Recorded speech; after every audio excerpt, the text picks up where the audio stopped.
Hello friends, इस pro series में आई series में आपका स्वागत है।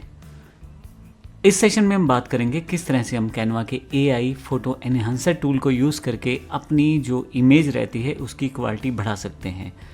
ज़्यादातर ये जो चीज़ें रहती हैं, आप इसमें brightness, contrast, colours, enhancing sharpness, आप ब्लरनेस को रिड्यूस कर सकते हैं या डलनेस हटा सकते हैं।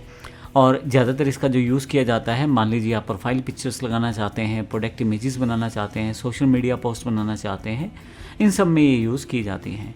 अब इसके लिए मैं एक छोटा सा इमेज पहले क्रिएट कर लेता हूँ जो हम लोग यूज़ करेंगे कैनवा के थ्रू अपनी फ़ोटो एनहांसिंग टूल का यूज़ करने के लिए। कैनवा की एआई टेक्नोलॉजी के साथ उस फोटो को एनहांस करेंगे। तो इसके लिए मैं चैट जीपीटी पे आता हूँ और एक टाइप करता हूँ, provide me herbal shampoo image for marketing. मान लीजिए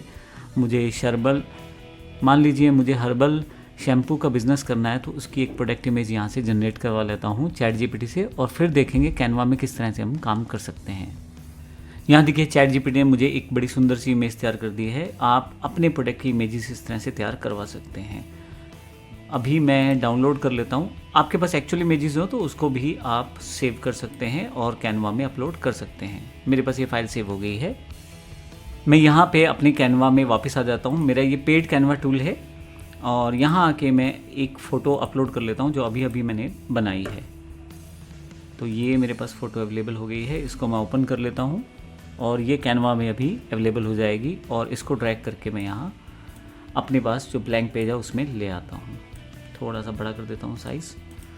अब ये एक बेसिक फ़ोटो मेरे पास आ गई है। मैं चाहता हूँ इस पे अब इस फ़ोटो को कैनवा के जो एआई फ़ोटो एनहांसर टूल्स हैं उनके साथ अच्छी इमेज में तब्दील कर दिया जाए, बदल दिया जाए।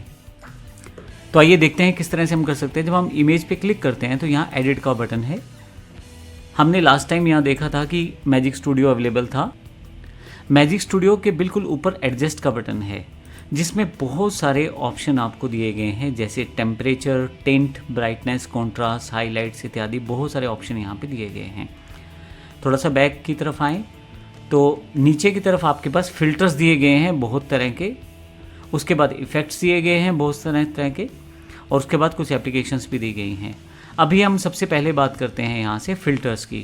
फ़िल्टर्स जो हैं पहले से बने बनाए एआई बेस्ड कुछ टूल्स हैं जिसको आप यूज़ करके अपनी इमेज को एनहांस कर सकते हैं, सुंदर बना सकते हैं। अब अगर आप देखें तो कैनवा ने इसे बना बनाया प्रोसेस बना दिया है। मैं क्लिक करता हूँ तो देखें इसका जो डिज़ाइन, कलर या जो टेक्सचर है वो चेंज होना शुरू हो जाएगा।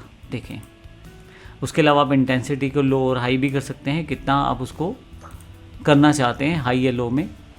अब ये मेरे पास एक बेसिक इमेज, मान लीजिए मुझे ये इमेज अच्छी लग रही है तो मैंने इसको यहाँ पे छोड़ दिया है यूज़ करके। जब मैंने अपलोड की थी इमेज तो मेरी एक्चुअल इमेज ये थी। अगर आप देखें तो दोनों में डिफरेंस क्या है, लीजिए अब हम इन दोनों में डिफरेंस देखते हैं। मैंने सिर्फ एक वार्म कलर का यूज़ किया है तो देखें कितना बेहतर इमेज लग रहा है ये लेफ़्ट साइड वाला राइट साइड के बजाय, क्योंकि इसमें कलर करेक्शन बड़ी बेहतर तरीके से हुई है।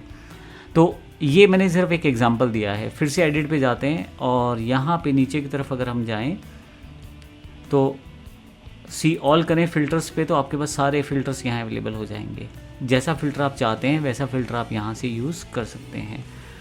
आपको बेसिकली अपने जो प्रोडक्ट की इमेज है उसे ही बेहतर करना है, तो जैसा फ़िल्टर आप चाहें वैसा यूज़ कर सकते हैं। आप इमेज पे अलग अलग तरह के इफ़ेक्ट्स भी प्रोड्यूस कर सकते हैं जो कि पहले से कैनवा ने दिए हुए हैं। यहाँ से आपके पास काफ़ी सारे इफ़ेक्ट्स हैं। ड्यू टोन है, आप क्लिक करेंगे तो यहाँ पे बहुत सारे इफ़ेक्ट्स आपके पास आ जाएंगे। कैटेगरी बनी हुई है इफ़ेक्ट्स की। ब्लरनेस है, आप डिफरेंट तरह की ब्लरनेस क्रिएट कर सकते हैं इस पर। मैं फिर से वापस आ जाता हूँ। इस तरह से आपके पास यहाँ पे डिफरेंट तरह के इफ़ेक्ट्स हैं जिनका यूज़ आप कर सकते हैं। यहाँ से थोड़ी सी आगे आके मैं इसको ऑटो फोकस पे डाल देता हूँ तो ऑटो फोकस ऑप्शन हो जाएगा जहाँ पे खुद ही ये सारी चीज़ें सेटअप की जाएंगी। अभी देखिए प्रोसेसिंग हो रही है। जैसी प्रोसेसिंग कंप्लीट होगी इस इमेज में मेरे पास ऑटो फोकसिंग सेटअप हो जाएगा। कि ऑटो फोकस कितना बेहतर तरीके से सेट किया है। सिर्फ प्रोडक्ट इमेज को हाईलाइट किया गया है जो कि शैम्पू वाली है, बाकी जो पीछे के ऑप्शन है उन्हें उसने ब्लर कर दिया है।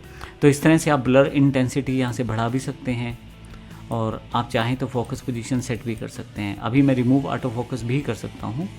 अभी मैं इसे हटा देता हूँ। कैनवा ने यहाँ पे एक और इम्पोर्टेंट फीचर दिया है जो कि पूरा एआई बेस्ड है। आप एडिट पे जब क्लिक करेंगे यहाँ पे तो आपके पास यहाँ पे एडजस्ट पे क्लिक करना है, जो मैंने पहले बताया था। यहाँ एक बटन है ऑटो एडजस्ट, खुद ही सारे फैक्टर रीसेट कर दिए जाएंगे जिससे फ़ोटो आपकी सुंदर लगे। मैं ऑटो एडजस्ट पे क्लिक करता हूँ, देखिए उसने बोला है कलर एडजस्टेड, तो कितनी सुंदर इमेज हो गई है, पहले से बेहतर इमेज ये मेरे पास आ गई है। मैंने कुछ भी अलग नहीं किया है, सिर्फ एक ऑटो एडजस्ट का बटन यूज़ किया है।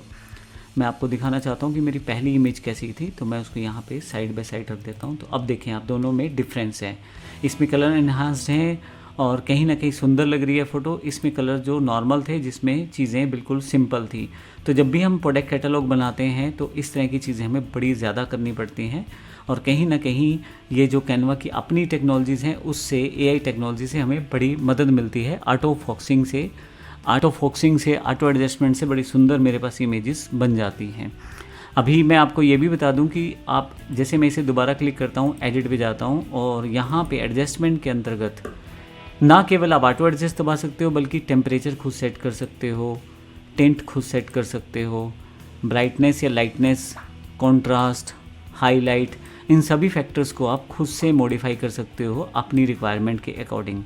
और यहाँ देखें, मैं हर एक को यहाँ पे सेटअप कर, और यहाँ पे अगर आप देखें तो मैं हर एक को अपने अकॉर्डिंग रीसेट करके अपनी इमेज को बड़ा सुंदर बना सकता हूँ। यहाँ देखें।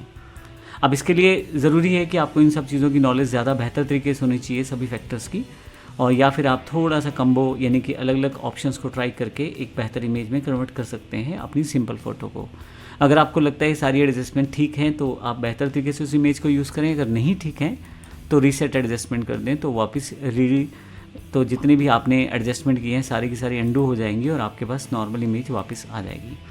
तो आप इस तरह से अपनी इमेजेस पे काम कर सकते हैं। उन इमेजेस को फर्दर आप अपने जो एडवर्टाइजमेंट्स हैं या ब्राउशर्स हैं, पैम्फलेट्स हैं, वहाँ यूज़ कर सकते हैं।